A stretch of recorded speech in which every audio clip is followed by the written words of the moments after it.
Everybody, to another episode of MC Fireside Chats. My name is Brian Searl with Insider Perks. Super excited to be here with you for our first episode and our new intro, by the way, which is, I think, maybe, did you guys like that? I did. Yes. That was nice. Very nice. Very, very nice. Yeah, I like that. It's all pumped up, and now we have much higher expectations since we have a better intro. So I hope you guys can deliver, because I for sure cannot. But anyway, yeah, so we're super excited to be here. This is kind of like our fourth week. Like, we have people who were here last year. Eleonore and Shane. Phil is going to be a regular guest on the show too. And Angele was on our glamping episode last year. So and Greg was on. You were on the Campground Owners episode, right, Greg?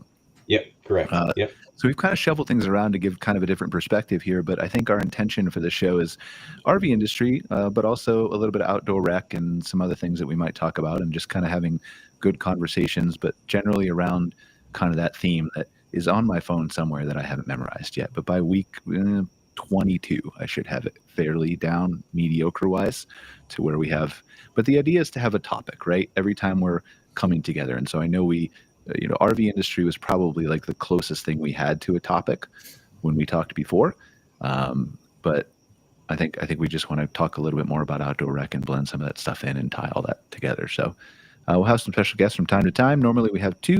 They both backed out on us this week and left us all alone. So we're going to talk about whatever we want to talk about. We got two people in here from Eleonore and Shane. You want to introduce yourself? It's 2025. Introduce yourself from the RV industry. Ladies first. Okay, thank you. I'm Eleonore Hamm. I'm president of the Recreation Vehicle Dealers Association of Canada, RVDA for short. We represent RV dealers in Canada, and our goals and strategies revolve around advocacy, which is an interesting topic these days, and education and member services. Awesome. Thank you for being here, Eleonore, as always. Shane? Yep. My name's Shane Devenish. I'm with the Canadian Recreational Vehicle Association up here in Burlington, Ontario, and we work closely with Eleanor and her group on it seems like a lot of advocacy these days as well. So great to be part of it again. Well, we'll talk about that maybe in a little bit, right? Some of the advocacy work that you guys have been doing, because in Canada, it's been kind of a mess with whatever Trudeau is doing, right? And so that might be an interesting, perhaps, conversation to have, because I know there's some pending legislation that relates to the industry, right? That may or may not be impacted.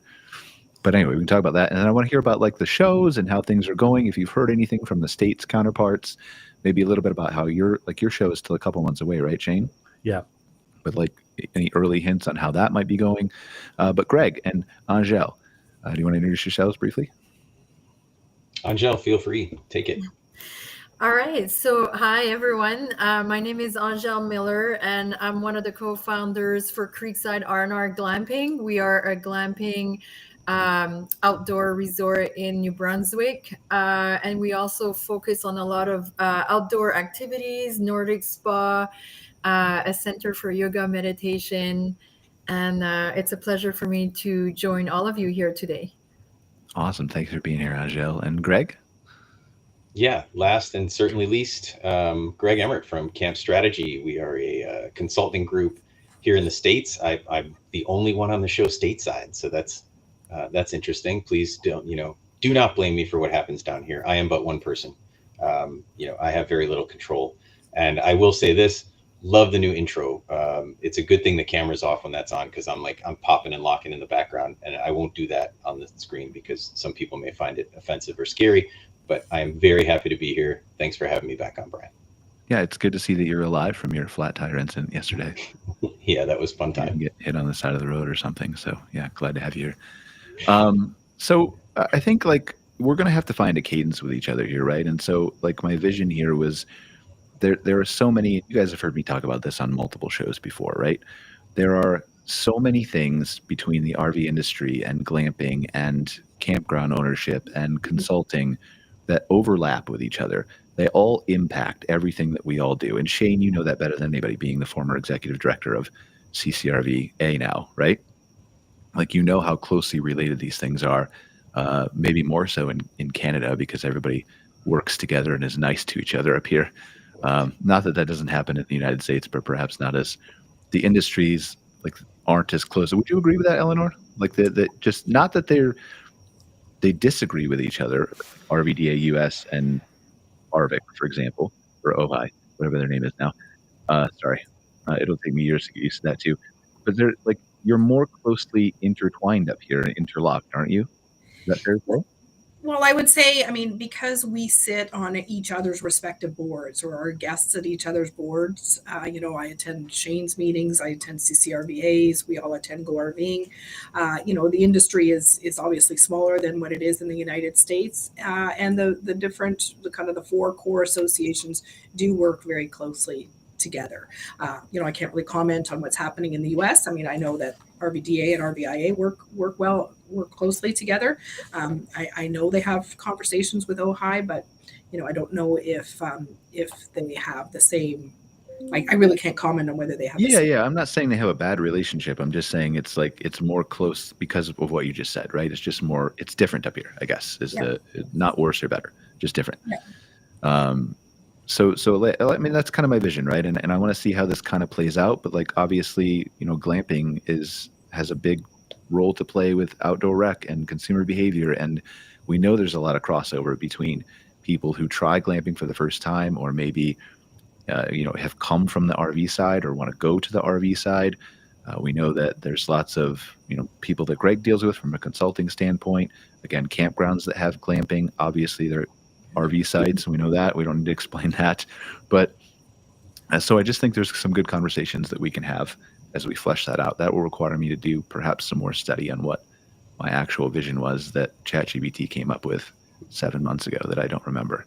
But that's generally speaking what it is. So where do we want to start? Like, I think the RV industry is important. We talked about some of those things that we can talk about and cover.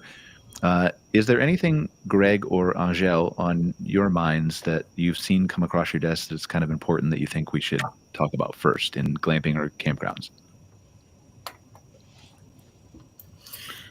If I go on my side, just to share a little bit about what I'm kind of seeing now for trends and what people are looking for into glamping too, is because the industry is growing and it's booming, and it's really like, a lot of people love spending a lot of time outdoor and are looking for those experiences more and more, like glamping has to offer. Is they're also looking for more consistency, and I'm finding that the expectations are a little bit more elevated than it was about, let's say 4 years ago when we got started.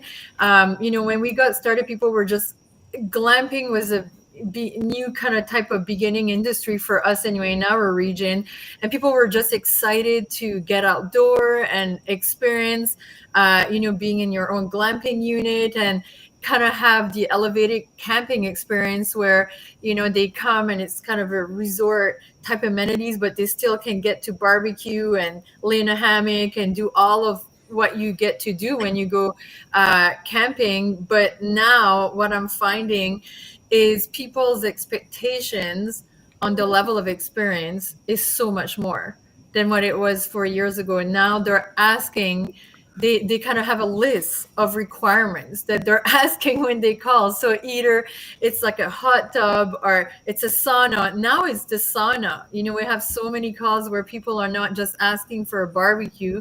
They're asking for a sauna and, private hot tubs. So I find that's really, something important to talk about, because it is, something that a lot of people like us glamping owners, we always continuously have to innovate, keep thinking about how to elevate that experience and, kind of start keeping on meeting these demands from the consumers. And one of the questions we ask ourselves too is when does that end, that cap of what you're going to be offering in a glamping type of experience?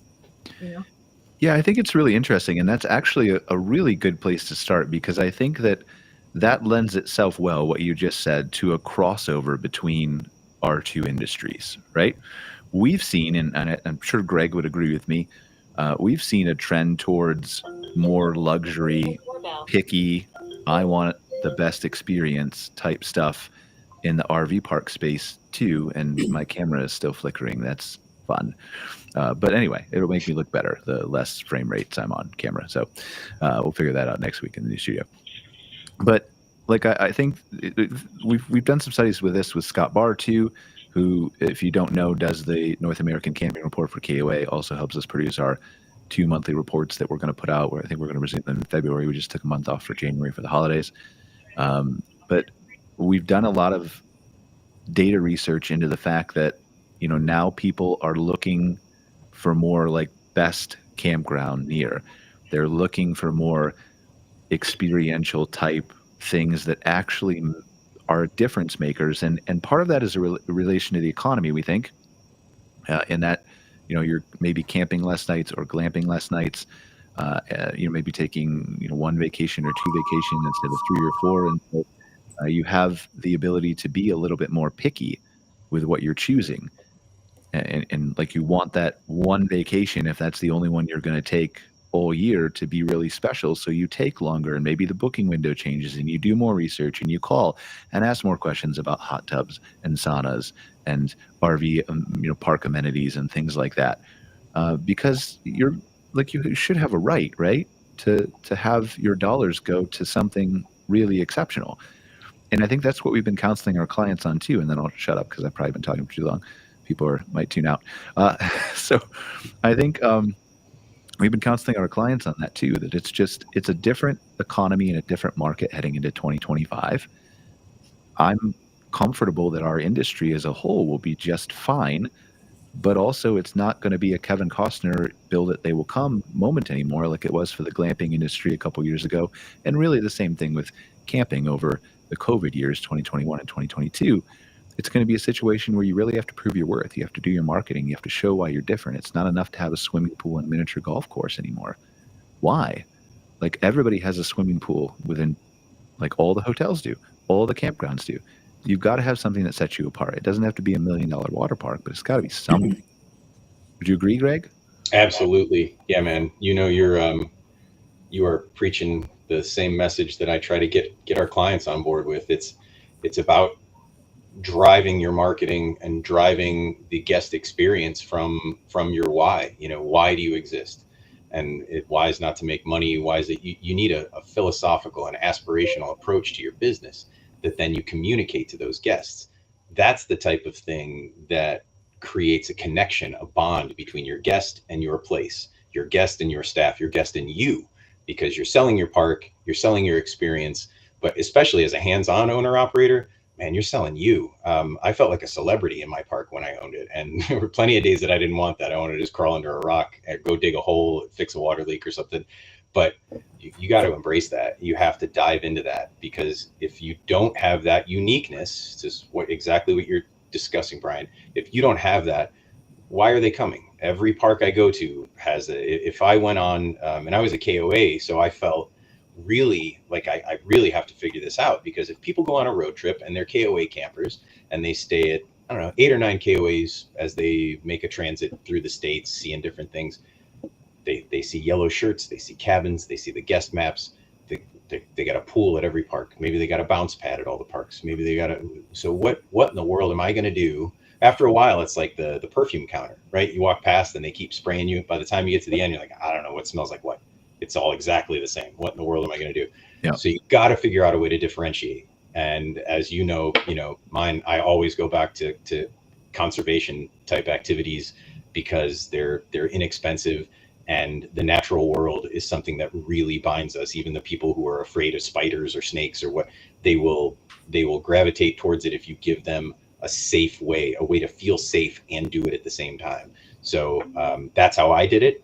Angele sounds like she's got some really great, I mean, I don't know of too many places that lean into Nordic spas and I mean, that's fantastic, but that's how every glamping place is in Canada. Oh my gosh. I've got it. All right. We know how to do it right in Canada. Spring is coming. I'm going to migrate northward with the birds. I'm just going to come up and Nordic spa out for a while. That sounds wonderful. Yeah. I need to get on the other side of that border. Yeah. But that's crossover, right? And then we move to the RV industry. I think it's the same way. And you can tell me if I'm wrong, Eleanor and Shane.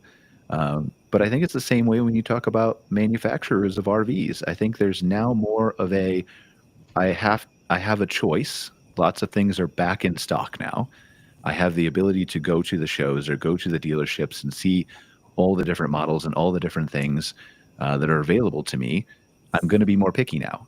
I'm going to demand something that maybe isn't necessarily better, but is better for me, if that makes sense.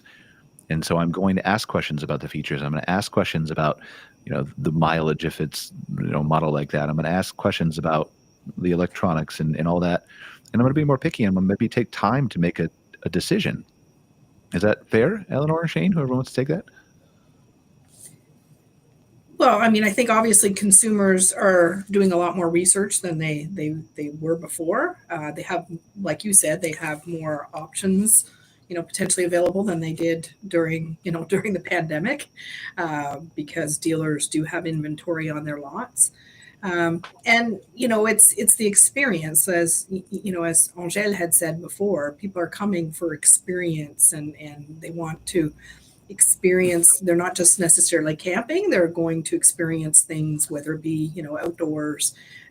So there's they're looking at their RVs not just in a camping mode. I'm not just going to take it to the campground to camp, right? Yeah, and so you need to have features in that RV that fit your specific lifestyle, whatever that is. And everybody's different. So it doesn't mean one manufacturer is better than the other. It means one manufacturer is better than the other for that specific individual who happens to be purchasing that RV at that moment. And obviously there's lots of those individuals who are still purchasing, right? But that's what I think we're agreeing. Yeah, and to add what Eleanor's saying, there's so many sources on the internet, whether it's Facebook groups or ownership groups or YouTube videos, and people are doing research, but not only about the RV lifestyle, but particular brands, how they get treated, and even to the point of dealerships. And there's a lot of pressure to make sure that you do things right, because even if you don't do something right, there could be somebody out there who sends a negative comment out, and it wasn't justified, but everybody else takes it. So you need to address all those things. Do you want to give us an example of a negative comment? Or do you want to just it could be hypothetically, Brian. It's like, okay. These guys don't take it there. I took my unit in there and they didn't fix my link. Things like that. Really basic stuff, but it could be a lot more in depth too. But I think getting to Angele, I'm un petit peu français, but is that how I pronounce your name? Yes, Angele. Angele, yes. Okay. So, on the I've never heard Shane speak French before. I don't know if it was actually accurate. I actually don't even know if it was French. It just sounded French. No, that was very highly French. Okay. But anyway, it's not it is important to have some features at any business, and especially glamping experiences. To what point and extension, do you need to go saunas if your people are demanding them, or hot tubs or whatever? But I think campgrounds, especially in glamping experience, it's give the customer good customer service, and it's basic stuff, and sometimes we don't see that. It's a thank you. It's treating them well at the introduction. Why do you think that is, Shane? Like, why? I mean, we're not talking about the RV industry necessarily. Or obviously, there are people within the RV industry who don't do that well. But same with campgrounds, same with marketing agencies, same with glamping. Mm-hmm. Why do you think it's so hard for people, or is it not hard and they're just willingly saying, in some cases, that I don't want to care about that? I think there's a lot of factors. There's a lot of pressure. There's less employees. I think more people feel that it's okay to complain more these days. So, it's hard for a business owner sometimes not to get down on themselves, but to disregard all those negative comments, and then the next customer that walks through the door to be positive. But I think it's more of a societal thing now, and maybe it's not exemplified to your workers or out there as much as it used to be. I remember man, my day with the finance companies, we used to go through customer service seminars at least twice or three times a year, and I'm just not sure if some of those things are being funneled out as much as before. Lisa, would you hand me I'm sorry, I asked Lisa for my phone because there's a stat that I wanted to pull up related to this. So we were having a conversation, and here's what I mean. We were having a conversation, I think it was last week, maybe for anybody who was watching the show. Obviously, I wasn't paying attention. I think last week, Casey Cochran was on the show from Camp Spot, either that or it was the week before. And we were talking about, we had someone on the show who was talking about the amount of cancellations that people had. And it was kind of like it was a campground owner. She was one of the special guests, and she was just talking about, and it's the perception, I think, is different as a campground owner or a business owner of the volume of perhaps negativity or cancellations or whatever we're talking about that exists out there because you're in your own bubble, right?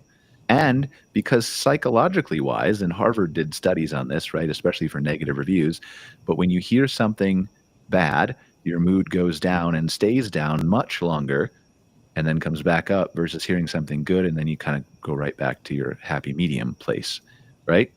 And so I'm wondering, like, I'm not saying you're wrong at all, Shane. Obviously, consumers are complaining, maybe not more today, but they're definitely more vocal and more visible and have more power because of social media and all the different media channels out there.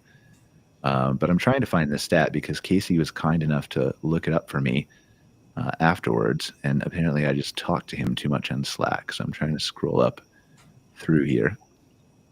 But it was a number. Okay. Someone said cancellations were 20% and chargebacks were a huge issue. They are only at 11 to 12% for cancellations, which is still high. That's kind of still like surprises me a little bit. If you want to weigh in on that sec, Greg. But then chargebacks are less than 1% of those. So chargebacks are not as big of and again, I know you're not in the campground industry, and that's just to be clear, that's from CampSpot's data. That's not all of the industry, but they have a huge representation of thousands of parks that they could pull that information from. Yeah, like 3,000 parks now, I think, right, at CampSpot? Yeah, something like that. So that's a pretty good chunk. And that, I think you're right, Brian. That's just human nature. They're 11 to 12%, but when you talk to people, they're like, it's 20%, it's 30%, it's 5 out of every 10 people. Everybody does it. Yeah. Complaining. Everybody's complaining.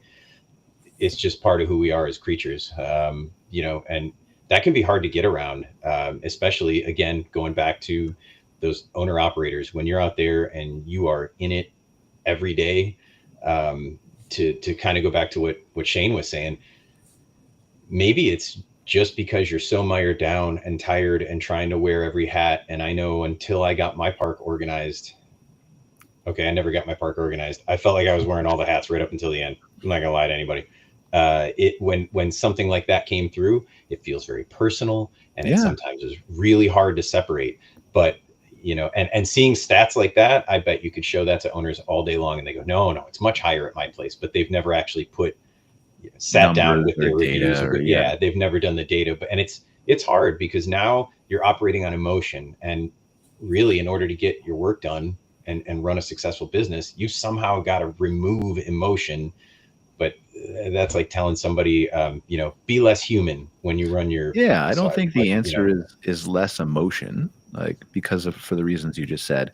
It's amazing how we find weird things to talk about on the show, right? Never know what's going to happen when we start talking. I don't think it's an emotion thing. I think there must be a way for you to triage, compartmentalize, departmentalize, whatever the word is, after you hear that feedback, whether it is by email or an online review or in person, which are even harder to deal with. But understanding, did that customer not even have a legitimate complaint, although that's part of it, but was their perception that their complaint was legitimate? Doesn't make them right or wrong. The customer is certainly not always right. But then if it was legitimate or legitimate through their perception, then how do I either fix it or fix the perception that it was a problem? And then the ones that aren't falling into that category, I like just toss them away. The guy was an asshole or whatever, right? Yeah. Yeah. And you hit on something that I've talked to multiple clients about, and just people in my network that are park owners that aren't clients of Camp Strategy. And it's perspective, because perception you can't change. If I see red and you see blue, our rods and cones just aren't lining up, man. You're never going to see red where I see it if you're always seeing blue. But perhaps the difference is in our perspectives. Maybe you're looking at it from over there at a different angle, and I'm really close to it. So we need to find a way to bring those perspectives closer together. And then you have a chance to understand one another's perceptions. From there, you can build on something. And so that's incumbent on an owner, operator, manager to try to do with that guest. And it's also incumbent on that owner operator to look at that realistically and go, you know what, maybe they said some hurtful things, but there's a kernel of truth in here. I need to find that, separate it out, erase the emotional part, and use that kernel of truth to improve my operation, to improve my facilities, whatever it was that started that. I can take that and use it, but I can't allow myself to hold on to the, if they write some awful things about you and your family, which I had done, I wouldn't even want to get into it. I still have a list. I've sold my park 4 years ago, and in the back of my mind, I can tell you the last name and site number of every client that when they went home on a Sunday, I wanted to get out the excavator and dig a giant hole and push all their belongings. They're all still in there. You're laughing because it's true. You feel that sometimes, but you put it away. You go on with your business, and you try really hard to see if you can get the perspectives closer together. I think that's the only way you do it, because perspective informs perception. Yeah, absolutely. I mean, we look at, and then you look at, so how's that tie back, Shane, to the RV industry and what you were talking about, right? Because, I mean, let's have an honest conversation here for a second. Like, we both know that there are not as many problems with RVs as we're perhaps led to believe by the volume of people screaming and shouting on social media, or by the perception of just dealers, for one example, of the amount of people who come into their dealerships and complain. But also, there are problems with some RV manufacturers, some of whom who are better, some of whom who are worse, some of whom put into place customer service, some of whom don't. We're not here to call out people, right? But so how do we, or do we care enough, should we care enough to change that perception from a 20,000 foot view on the RV industry as a whole? I don't know how what is it? Perception and perspective. What did you say, Greg? Yeah. I really see the perspective. Your perspective informs your perception. Yeah. You can argue with somebody. It's listening to them out. I think it's just trying to come to an agreement of why they feel that way and what could be done.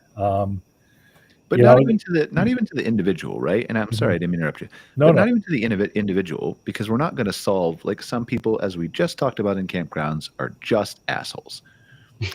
But they're not new, right? Like, it feels like they're new because of social media and blogs and all the places that they can be seen and heard. But there have always been assholes at probably the same percentage in the 1940s as there is today, right? Or whatever decade you want to pick. The question, I think, is I guess the question I am trying to ask you, which may be the wrong question, but is it something that the RV industry has on their radar to, and maybe it's not even the RV industry's job, but is there a way we can provide education around this to help? Like, obviously the consumers who are going to be vocal are not going to go away, but is there a way to, and it needs to be done in the campground industry too, and the glamping industry too, and I'm not picking on the RV industry, right? But you guys are here. Maybe you won't come back next month, but but does that make sense? Well, it's managing consumer expectations, right? That's a lot of it is Yep. which we hope that our dealers do. when they have a new consumer that comes into their dealership. We do know also some of the RVDAs, the provincial associations as well, and I know it happens in the state as well, have consumer education sessions, whether it be the lifestyle seminars that the RVD of Alberta puts on. But education and training for consumer is huge, and whether it comes from at a rally with your manufacturer, at a campground, at a dealership, we just need to make sure as an industry collectively that we're managing those expectations.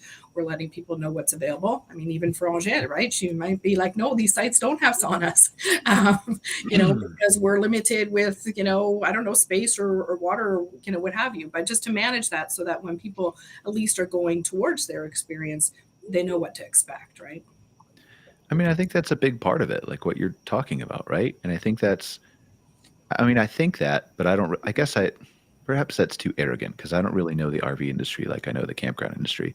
I feel like generally speaking, that's human psychology, but what you're saying resonates with me as a potential consumer of somebody who would buy an RV, right? Is there a better job we should be doing as an industry, as an outdoor hospitality industry, that you think, Eleonore? Well, again, my expertise isn't really in the outdoor hospitality, so just. Well, but I think you're part of outdoor hospitality. Well, yeah, in terms of the RVs, for sure. Yeah. I mean, we always think, we always recommend our dealers, stay, relevant, with product, with knowledge, with what's happening, with education and training, so that, they at least themselves can then educate the consumer properly. And I would hope, again, that campground operators and anybody in the outdoor space is doing the same, so that they can then, coach or assist their consumers to make their best decisions. I mean, I think that goes for any industry. I don't think it's. Yeah. I mean, what do you think the biggest consumer mismatch or perception is with the RV that they're buying or have? Like, if you had to pick one. I know that's hard. Well, I won't hold you to it. I'm just asking, like, generally, what do you feel? Not that's a right perception, but perhaps it's just a lack of expectations being set correctly. Well, I think sometimes the drivability, is people are, we hear sort of what are the obstacles when they decide to come out of the RV industry, and, not using it enough, not necessarily using it properly, not having the right, again, it comes to consumer expectations and training. You may not have the right tow vehicle. Yeah. Nobody's saying it's the dealer's fault necessarily, right? We're just trying to have a conversation. Mm-hmm. Yeah, RVs there's gonna be times when it breaks down or something doesn't work, and it happens, no big deal. But it's well, it could be a big deal. I mean, what if it breaks down in the middle of Burning Man? Well, just got there and it's day one. Let me take that okay. last part out. It is a big deal, but that just don't overly stress about the fact that maybe fridge doesn't work or whatever, your water heater. But I agree with you. Like, it's not always a big deal. You could also break down in the middle of a tropical island with an open bar with 24/7 happy hour. Then it's maybe not as big of a deal. So I'm with you, Shane. Sorry, continue. No, but and Eleanor's point, it's expectations and how you handle those things when they do break down. Okay, here's who you call, and you can expect X to Y time frame to to fix it or whatever. But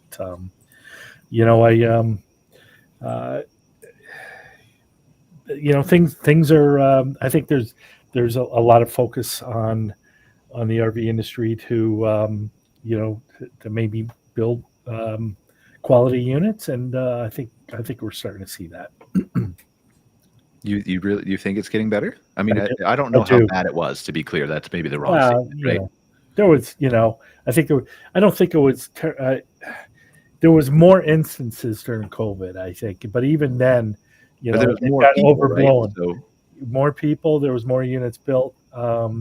Maybe it was less than that, 1.5% or whatever, but the numbers were a little bit bigger, and maybe the perception is there was more. But I think everybody's watching building quality product now. All right, let's talk about shows. Have you guys heard how the shows have been going so far? We just finished the Tampa one, right? I don't know if either of you went down to Tampa, but Yeah, we were not in Tampa. I mean, I heard that the dealers were, the numbers I think were a little bit down, but then the weather's been sort of unique in Florida this month. So that likely had an impact. I think from what I just read the trade media and the dealers there seemed pleased. We have our first shows in Canada are starting tomorrow. So the Calgary RV show starts tomorrow and the Halifax RV show as well. So we'll know a little bit more, next week in terms of, what the numbers look like, what type of product is being looked at, what the demographics of the consumers are. knowing how dangerous this question is, do you guys, both of you in the RV industry, really believe that we're going to have a year that is up over last year with RV sales? If you had asked both of us probably in December, I think we would have probably said yes, but there's just seems to be some more uncertainty today than I've ever seen in a while. I think I agree with that. Like, I don't think it's a product issue at all. I think it's economic. Yeah, and the what is unknown factors. Right? Yeah, consumer confidence and the economy. Do you think that? And you said December versus now, which is roughly a month, right? Is there something that caused you to change that perception? Is it just more time has passed? Is it the whatever dynamic Mr. Trump is having with Canada that might result in tariffs that might cause people to lose jobs? Is it? Yes. All of that. Well, yeah. I mean, you understand. Like, we have obviously a U.S. audience here and a Canadian audience, and some people around the world too, I'm sure. So I'm just trying to provide, I guess, a little bit of clarity on, like, is this I think it's an RV industry. It had, like, campgrounds are the same way, right? Like, it's not just RVs. But I think it's a United States and America thing. Or United States and America, did I say that? Anyway, United States and America and Canada. There's 3 countries now. I just made them. So, but like, I think it's maybe exacerbated perhaps a little bit earlier than otherwise would have shown in Canada, and you can all disagree with me, because of the tariff situation and potentially the fallout from that, right? Yeah, and also the exchange rate for the retailers. It's $1, yeah. When it's fairly stable, people can predict, but it's been so unpredictable over the last 60 to 90 days, and it's not all that good right now. But let's hope that things steady out and we hear some encouraging words from the South, and that we're all going to work together. And I think. Where did you hear that from? Well, that's just me, Brian. Oh, okay. I'm just saying. You're in the North. You can't, like, who's the South person you're talking to? This is what I don't know. I was being encouraging before you came on, Brian. I was being very encouraging. Right. Maybe that was it. Despite having no influence whatsoever. I was just trying to be a nice person from South. No, I mean, I think we've seen, like, we saw, like, it was, I think, generally speaking, politics aside, and how you feel, like, it was good to see, like, at least Danielle from Alberta be able to go and have a sit down with Mr. Trump, right? Whether that was productive, who knows? Whether it moved the needle, I don't know. But at least it was productive. And then I know Trudeau went down there. That's a whole different dynamic we won't get into with what's happening over there. But I heard that they delayed the tariffs, but then I heard as of yesterday, I think they said that February 1st was probably when they were going to put them into place. Yeah. And then there's the whole dynamic of, like, we're not going to get into an economy discussion here, but the oil, and he's declared an emergency to increase oil production in the United States, which obviously impacts how much they may or may not import from Alberta. So, like, there is a lot of uncertainty. But I think that regardless of what happens there, I think we're still dealing with an economy that is going to be rough in 2025 for a lot of people. So let's assume for a second that maybe we're only flat to down marginally in the RV industry in 2025.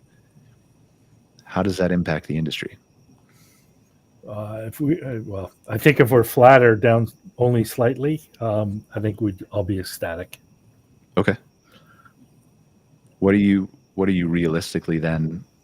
And I'm just asking this follow-up question because of the way you phrased it, right? What do you realistically think it's going to be in Canada? Is the only expertise you have, I think. Yeah, I don't have any forecast right now. I don't know how Eleanor feels, but it's usually you got some kind of guidance. I personally don't, and everybody I talk to can't give me a definitive answer either. I don't know. Well, yeah, I mean, I don't think anybody knows, right? And it's just like in the campground industry, we study this for marketing. We do marketing for 400 or 500 campgrounds, and we also don't know because this is a unique situation that didn't even happen in 2008. This is a completely different recession, a completely different climate. So many things are different, right? But we're just kind of waiting to see, like, what is, and we're going to know pretty quickly here in February and March what's going to happen. Does the booking window change? What are the number of people that are going to reserve? How has this been impacted? Obviously, like, what does Trump do or not do that may or may not impact the economy in a positive or negative way? There's lots of unknowns. But I think generally speaking, regardless of politics, there appears to be a situation where the economy, generally speaking, overall in both countries, is going to struggle in 2025. Like, is there anybody on the show that thinks that it's going to go like turn around instantly in a couple months? I can't speak for the U.S. economy, but I would tend to think that it probably going to maybe improve up here. We've got a pending election. That's those years are always uncertain. We're going through the leadership issue politically, and all those things are like I say, add to the uncertainty. But it's expense too, right? It's food is up so much, and all the costs, and so that's impacting people's decision to buy big ticket items, isn't it? All over, washers, dryers, RVs. Yeah, for sure. But people, still, the RV industry has always, got through, and people, and they will again. Yes, I guess my point is that people need to, no matter how the economy is, people still need to get outdoors and get away from it all. Yeah. And that's where both of our industries come into play, and there's always going to be a demand for that. Yeah, I'm sorry. Like, I know that the tone of this has been negative for the last few minutes. I don't intend it to be. Like, again, I think our industry is going to be fine, but I also think, and Greg and I have talked about this, we'll talk about it more on another episode, perhaps, or different format. But like, I think there's a danger here from a campground owner side specifically, because that's the side I play in, right? And maybe that exists with RV dealers too. I think there's a danger in putting, and I'm not saying anybody's doing this, to be clear, but putting too much positive spin or wording into something that perhaps misleads people who don't pay attention as much as we do into thinking they're going to have a better year than they otherwise might. Does that make sense? Not pointing fingers at anybody, not saying anybody specifically is doing this, not blaming RV industry, campground industry, whatever else. But generally speaking, I think that's what I've seen recently from some different stakeholders. And like, we can talk about, we're talking about RV, we're on a show here, right? Like, shipments doesn't impact sales. It does impact the RV industry. It's important for manufacturers. It's a great statistic to have, right? Nobody's knocking it.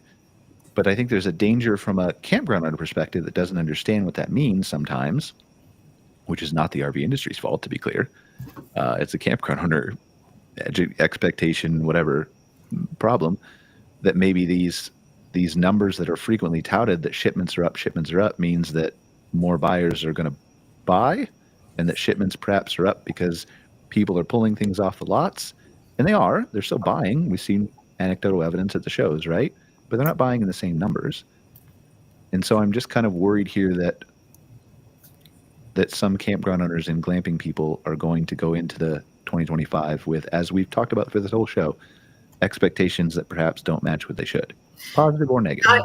I have something to add to that, Brian, that I'd like to share because, I think that with that knowledge on my opinion around that is that there's certain things that I think will be overall affected more than others in the outdoor hospitality. Like, for example, like RV camping experience, like Shane was saying before, like people are always going to revert to outdoor and want to spend time outdoor. But I think that where a certain type of resorts or type of experiences are positioned is where we'll see the needle go up or down and how that's being affected in the market. So for example, like if I was going to be purchasing an RV that's maybe $100,000, I think you'll see that type of manufacturer or product or industry maybe be way more affected, and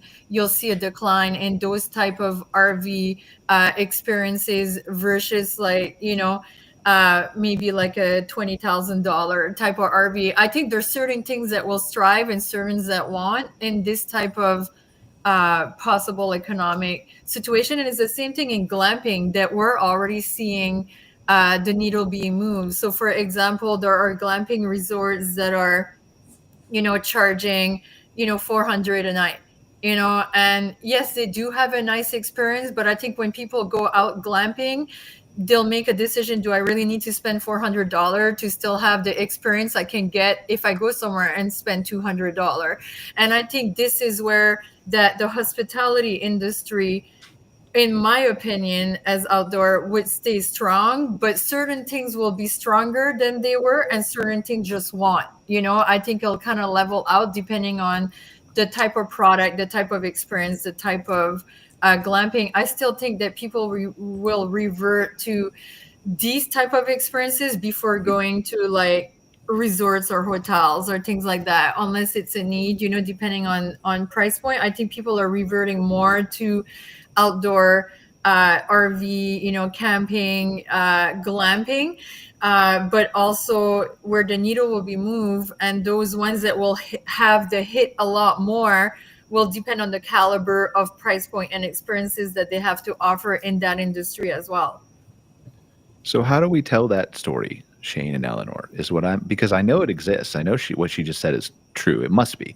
And so like we talked about in 2024, there are people buying a lot of the smaller trailers versus the big ones. We've had this conversation on the show before, right? Not that nobody's buying big ones, but like I think there's been a fundamental shift in some of the manufacturers and the models that people make and things that are selling. How do we tell that story? Because that's an interesting story. And maybe you're already telling it, and maybe just the campground side that I pay attention to doesn't hear it as much. But because there are for sure positives, just like she said, right? Well, I think the industry does a good job at telling. Go RVing does a great job, and But it's consumer, right? So like I'm just talking about like for campground owners, I guess. I'm not sure.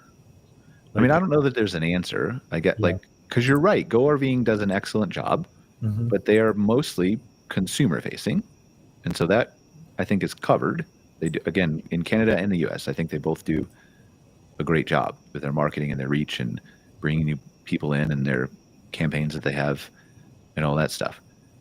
But I mean like the type of rigs that are selling well, the type of manufacturers or the individual manufacturers that are doing really well because they have either a different product, just like we were talking about, coming full circle to experiences, right? Experiences at campgrounds and glamping and all that stuff. Is there a way, or should there be a way, or is Brian just dumb and should shut up? That's maybe all of the above. That like we can tell the stories of what is actually really being successful and that is a positive driver for the industry, because I think not only does that help the RV industry, and maybe you're sharing all this stuff internally, you probably are, but I think maybe it tells a story to a campground owner of like, maybe I'm building or renovating my park or adding glamping or not adding glamping. What do I focus on? Do I focus on smaller sites that are more intimate, or what is my consumer going to show up driving? Well, I think it goes back to what Eleanor was saying before about us going to everybody's meeting. And, we see each other 10 times a year at least and talk a lot more frequently. And lately we've been, telling them about, certain units are getting longer and what the trends are. We communicate those things as best we can, to, all the campgrounds associations so they can, move that down. I think things do change. You're right that the trend may be towards a smaller unit, but it doesn't mean that a campground owner should all of a sudden build smaller sites. No. They these are trends. They go up and down. They change all the time. And if you can fit a smaller unit on a big site, you can't fit a big unit on a small site. So, I think they're more, I guess, listening harder when we say that the length of the units are increasing, which there is some truth to that. Yeah, and I would say working with, the different ourselves internally, we have more information, but working, as a campground operator, at least in Canada, being part of your provincial association, which then in turn gets information from CCRVA, which is the national. I mean, we share a lot of that data with them. When I look at our RV stats for 2024, we have them to the end of November. The only segment that actually showed growth was fifth wheels. So, you're talking about, units, right? The fifth wheels, I mean, they're more expensive, they're longer, they're bigger, they can go up to 48 feet.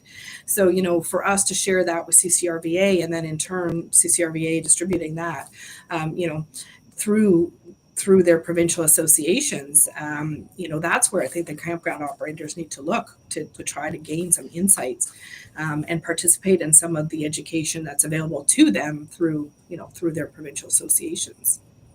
Which I agree with completely. Associations are absolutely critical. I think my other question is maybe a reflection on myself too. Is this partly my fault with Modern Campground? Like, could we do a better job of communicating with the RV industry specific to Canada? We're talking to you guys, right? But obviously the US too, to tell more of those stories that campground owners would find useful. Wow. Like, I'm basically asking you if I suck, and you can say that. Yeah. Well, no, and you're all media is important in this to help with the communication, including, you, Brian, for sure. Yeah, but I mean, we need to can we be more proactive? Is what I'm asking to the Canadian RV industry, to the two people who are sitting here, to help better tell stories that are relevant to campground owners, because as we're all on the show together and we all see campgrounds related to glamping is related to RV industry, is outdoor hospitality, is everything, right? Is there a larger role that is on us as a media company to provide better value to who we're talking about in this specific instance, campground owners? And if there is, I want to make it happen because it only benefits all of us, right?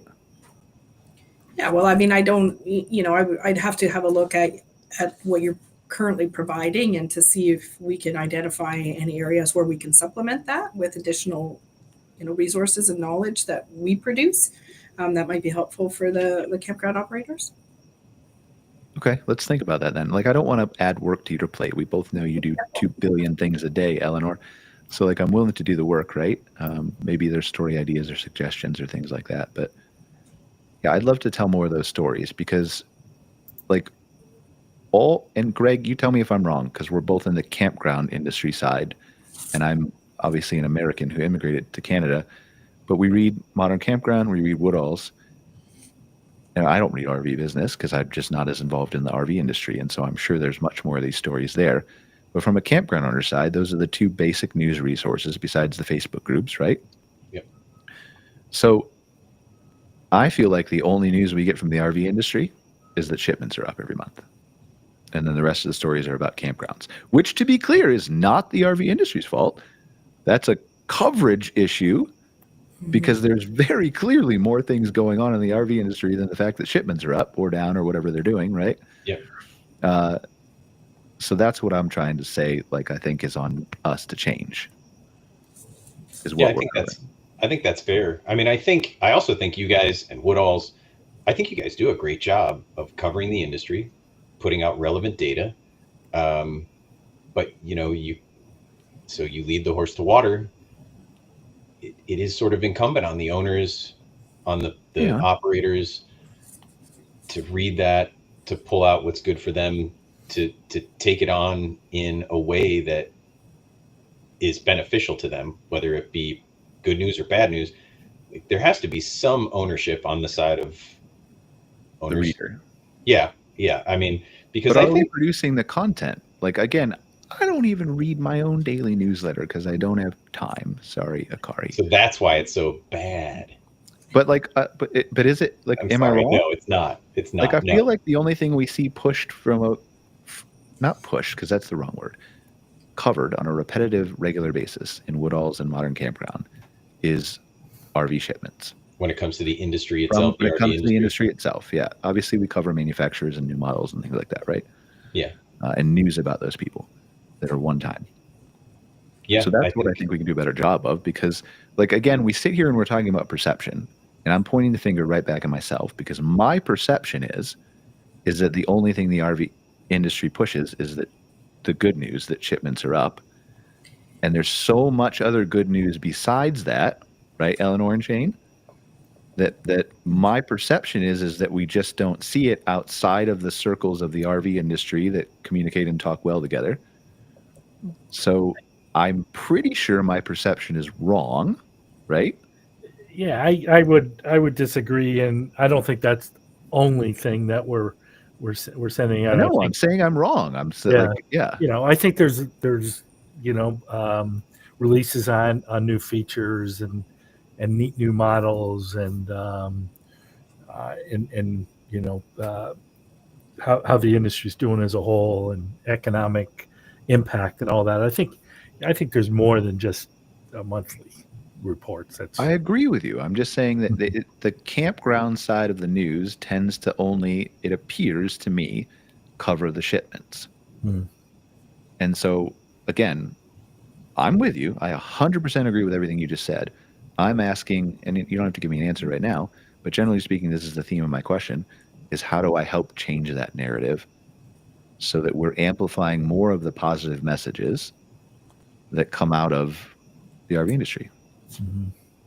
Because they're there, right? Just like Angele said, not everybody's going to have a positive story, right? And again, we talked about 2025, but in 2025, there are going to be nuggets of amazing manufacturers with amazing stories and great employees and wonderful customer service and improved maintenance and better service wait times and all the things, right? So many things to talk about from a positive aspect. How do we do a better job of sharing that?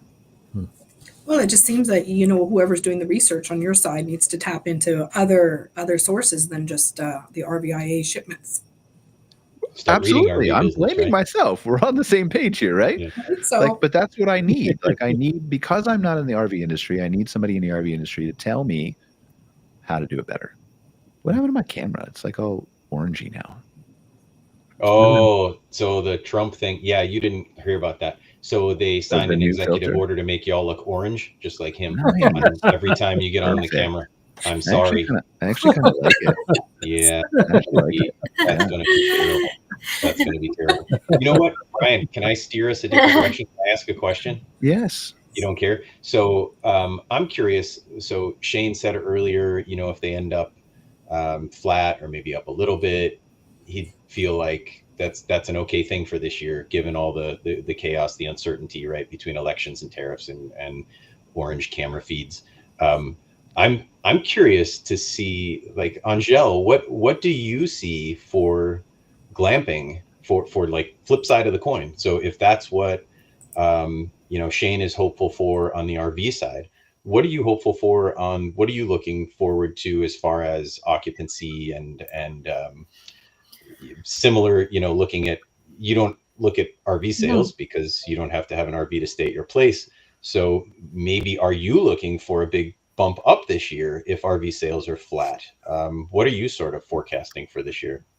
Yeah, that's a good question, you know, and it's kind of one of those things where it was almost scary to see what was going to happen this winter. I know for us, like in where we're located, the province of New Brunswick has over 40 glamping resort that just popped out in the last 2 years. Wow. So competition is on an all-time high, and the economy is not, showing as strong. So there's only so much, potential or opportunity, for the glamping operators to really like strive in this time, and especially even in the winter season here. And so for us right now, what we're seeing, like, already happening, and because of how we also came about our resort specifically, is we came to be an affordable high-end luxury glamping experience. So because we position ourselves in that segment, we're still staying strong in terms of bookings, like we were not expecting to be as full as we are. So, right now for us, our weekends are full already till end of April, and our weekdays are getting full by the day. It's more of a last minute thing that it used to be 6 months before we would be sold out, but now it's like 2 weeks before we're starting to fill out.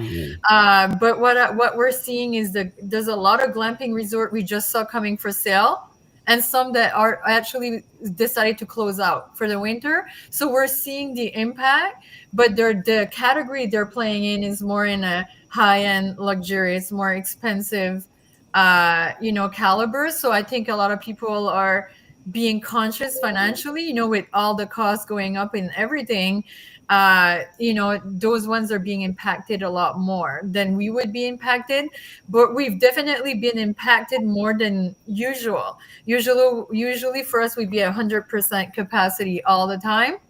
Yep. And now we're probably at 80% capacity. So we've seen the shift even in where we are positioned, so for us, we're just trying to focus on the experience and the customer service. And, we're really pushing that hard to make sure that everybody has a good experience.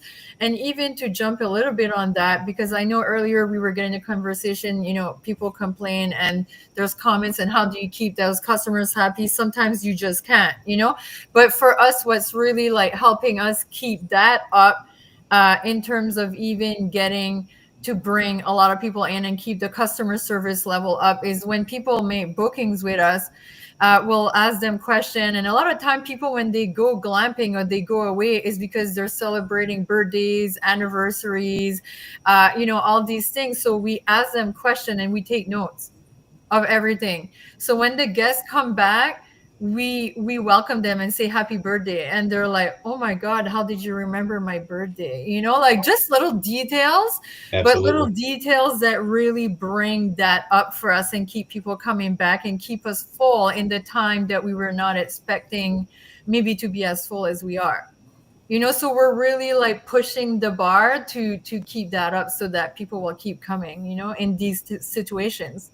Yeah. So you built essentially affordability into the very core of your business, right? You're luxury but affordable. And so I wonder then, flipping the coin back to Eleonore or Shane, are you seeing manufacturers doing the same thing, where they're trying to build more affordability into the new units so that because of the economic uncertainty, to try to drive more sales, whether it be smaller units or the fifth wheels? Do you see them trying to build in affordability at their core, like Angele is doing, in order to sustain or grow their sales? I think the demand starts with a consumer who goes to the dealer and says, you got more of these, and then the dealer orders those from the manufacturer. I think it's, there's one huge dealer group in the U.S. who are just doing that, and they drive a pretty considerable influence on what the manufacturer builds. Okay, so you're not necessarily seeing the builders up there saying, look, we need to build affordability, and we've got to make that part of our core message. Let's, this line is going to be built or billed or advertised or marketed as the affordable line that we put out. Nothing really like that, or is there anyone out there doing that? Just curious. No, I mean, in terms of our marketing to consumers, affordability is one of the key messages that we are focused on. It's been very important, and again, with Gore being Canada has been one of their key strategies for this year. But when we talk to the manufacturers, it's exactly what Shane said. It's the consumers what dictates what product ends up really in the industry. It's consumer driven. They'll go and ask for product. How units become longer, bigger. I mean, it's because consumers are demanding more slide outs, more more space. But at the same time, towables, lightweight. That was because consumers were dictating that trend. Affordable units, yes, will be one of them, but definitely not solely what they're focusing on at the moment. And it's so much harder from an Right RV on. industry perspective. It must be from an RV industry perspective to focus on affordability versus a glamping resort or campground. Not that it's easy for a glamping resort or campground, right? No, but considerably easier. Yeah, like, you're right. Absolutely. Parts are much more expensive today than they Yeah. were a few years ago, right? So like Yeah. even if you wanted to focus on that affordability, where do you do it? Yeah. Yeah, it would take a not just a rebrand. It would take almost like outfitting your entire line to build a new affordable.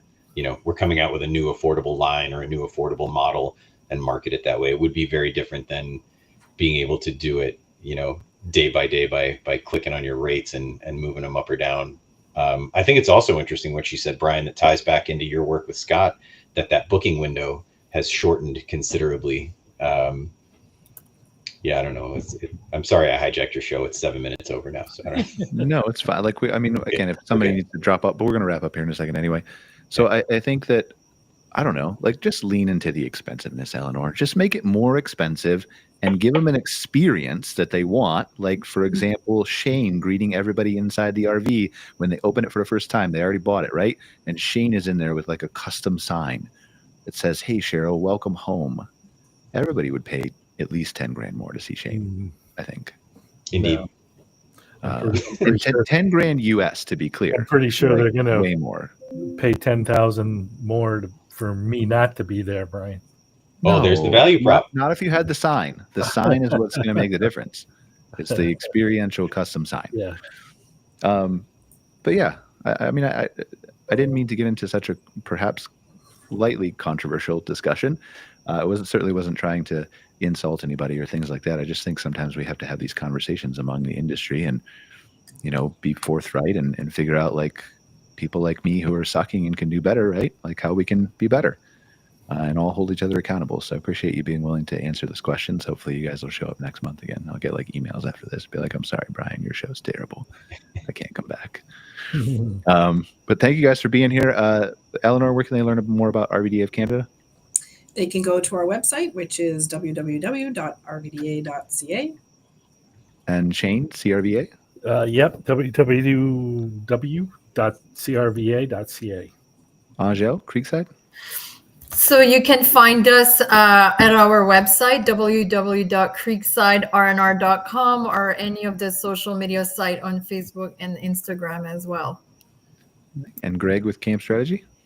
Yeah, you can find us on LinkedIn. You can email me directly at greg@campstrategy.com or find us at our website, campstrategy.com. All right. Well, thank you guys for joining us for another episode of MC Fireside Chats. It's over now, and the cool intro is coming back. So y'all waited and listened to me for an hour just so you could get to this part. So don't leave now. But thank you for joining us for another episode of MC Fireside Chats. Really appreciate all of you being on the show and dealing with me. And we'll see you next week for another episode. Thanks, guys. Thanks, Brian. It was great. See everybody.